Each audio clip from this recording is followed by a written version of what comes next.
हा बोल. काय दिवसभर ते घेऊन बसतेस ग? ऐकत नाही का जरा पण? काही संस्कार आहेत का तुमच्यावर? आमच्या वेळेला नव्हतं बे असं. अगं काम करते मी. अगं कसलं काम करते? नुसता देखावा आहे तुझा.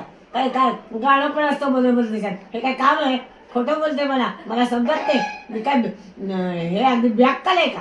हा, तुम्हाला काय समजते? मी पण तो लॅपटॉप वगैरे. अगं आई काम नाही केलं तर पैसे कुठून येणार? पैसे कुठून येणार? काय इतकं दिवसभर काम करायला सांगितलं का?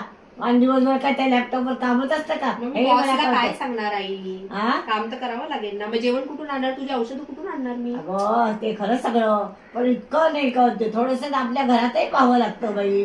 असं आहे, त्याला सांगा माझ्या घरातही माझी आई म्हातारी आहे, तिच्याकडे लक्ष द्या. समजत नाही का आई म्हातारी आहे म्हणून? सांगायचं नाही का? सांगता येते का तुझ्या आता बॉसला? बॉसला सांगू का? हा, माझी हो, आई सांग म्हातारी सांग आहे? सांग तू सांग, बेशक सांग. सांग माझं नाव. जा. माझ्या बॉसला फोन लावून देऊ का? तू हो, बोलते का? हो बोलते. काय भीते मला तिच्या बाई तू boss बोलशील माझा जॉब जाईल. नाही, काय जॉब दुसरा मिळेल. काय हो बाई. 70 जॉब एवढी शिकली थांब, तुला काय मिळणार? फोन लावून देते. माझ्या बॉसशी बोल. ठीक आहे. धर, मी बॉसला फोन लावलाय. बोल त्याच्याशी. हा बोला. बॉस साहेब, तुम्ही काय आमच्या पोरीला विकत घेतलाय की काय? सगळ्या दिवसभर ते अगदी तुमचंच काम करून बसते. अहो घरातही काम असतात. आम्ही म्हातारे झालो आता. आम्हाला पण वाटतं की काय पोरीने करावं. संस्कार म्हणून तिच्यावर पाहिजे ना. उद्या लग्न होईल, सासरी जाईल, तिथे तर आमचं नाव निघालं पाहिजे ना. का असंच पेटाला घेऊन बसेल आणि आमचं नाव बदनाम करेल? सांगा बरं तुम्हीच.